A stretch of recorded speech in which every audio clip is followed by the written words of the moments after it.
Okay guys, straight into game number 2 in the best of 5, the final match that we have today. JaeDong versus Bomber. JaeDong using his barcode ID on the Korean server here. To the bottom left we have here at the WEC Qualifier the Zerg player losing it in the first game against the Terran. To the top right, losing 20 drones in the early game of all things. That was kind of the way his downfall began. Bomber with a 1-0 in the series. And actually I think JaeDong did a pretty good job considering that he was this far behind. If you lose 4 of your queens, this many Zerglings, I think he lost like 40, and then also of course those 20 drones this early in the game, you're pretty much screwed. Like, you're in an absolutely horrible spot, and JaeDong nearly brought it back. What finally put the nail in the coffin was of course not only Bomber's micro and macro, but also that +3/+3 that he just had over his opponent. Really well played by the Terran player there, but JaeDong very resilient in the match, always trying to just wait for an opportunity when he can pounce back. And he did actually not do all that well. It's just Bomber didn't really give him a big opening. This time we have the hatch first for JaeDong, putting that down already. Bomber is heading straight into the gas, going into more of a Reaper build apparently. So we have him with the all at the front, already the barracks. In the last game he opened up without Reaper. He went straight into the Marines at the beginning. And let's see how we are going to... Well, first of all, one of the things I want to mention is that on a 2-player map, of course, it's going to be much easier for JaeDong to get the Overlord in position, to get the scouting off. Like, he struggled a bit with that in the last game.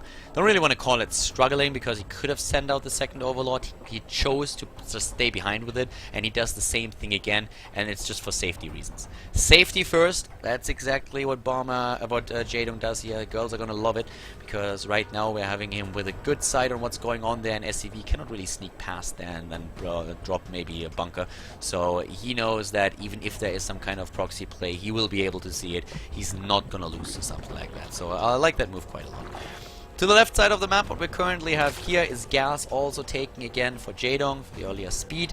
We have at the top right now not only the first Reaper being built, but also mules being called down with orbital, the command center taken, second Reaper. Is it going to be a second Reaper? No, it goes for the reactor instead, and will then try to just position some Marines down here.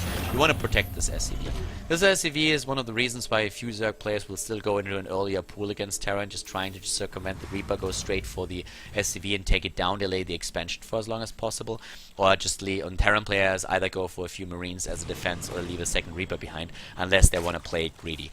So Bomber now with the Reaper and the scouting information, getting those in. We have Zerglings out there already, and the Queen is not far off. On creep, the Reaper is not faster than the Zerglings, so on creep he can't really contest them. Off creep, it's a bit of a different story, but the Queens are going to be there in a second, and as you can see, JaeDong playing this really well with those 2 drones, just immediately rally to the left, away from the Reaper, waiting for the Queen to approach, and the Queen is already there to push the Reaper back.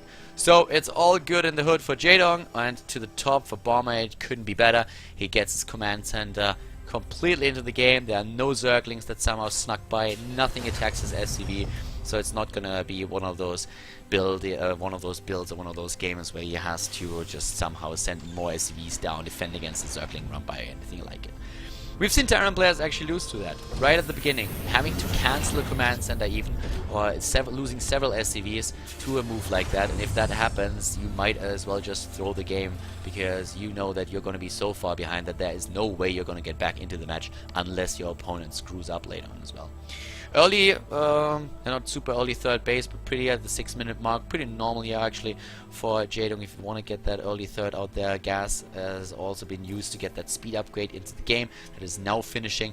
That will help those Lings a lot to just jump in here. And he could take down that Reaper. The 2 Hellions are a different story though, that are just waiting on top of that ramp. Because if JaeDong tries to go for that run by, yeah, he's going to find himself in a bit of an awkward spot there. We are going into 5. Does he get the SCV? Yep, he gets the SCV. 1 SCV for Reaper, for Zergling. We're going to take that trade any day. 25 minerals against 50. So, the one thing that we're seeing again is 5 Queens. 5 Queens. Bomber did a lot of damage in the last game against 5 Queens. This time we have him with an earlier star pod and the Medivac on the though, and that will allow him to just drop a bit more. which can be great on this map if you drop in the main base. We also see him with an armory, so it looks more like we're going to see a few Hellbats in this game. And Hellbat pushes can be absolutely brutal. Triple Queen right at the front. This time he's not going to only keep 2 there, he's keeping 3 there. We have also the number of Zerglings again, but the problem is really that if Bomber goes straight into a push with Hellbats, Zerglings are not really going to help him with that.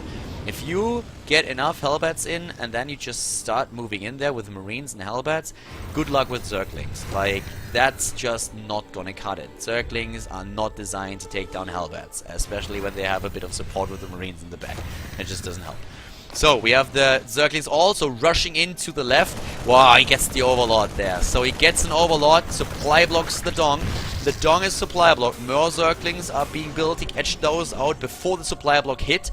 But now he can't use anything else than that. We have a Spine Crawler there. That Spine Crawler isn't done yet, though, already taking some damage. Yeah, gets in. He can use the Transfuse, but he doesn't have a lot of Transfuse energy. Transfuse is basically done now, and the Zerglings are already in, but the Marines are doing the damage. The Spine Crawler is still alive. He got another Transfuse off. Oh my god! And the counter aggression at the top, I mean, I don't even get the chance to click on that, takes down Bomber there.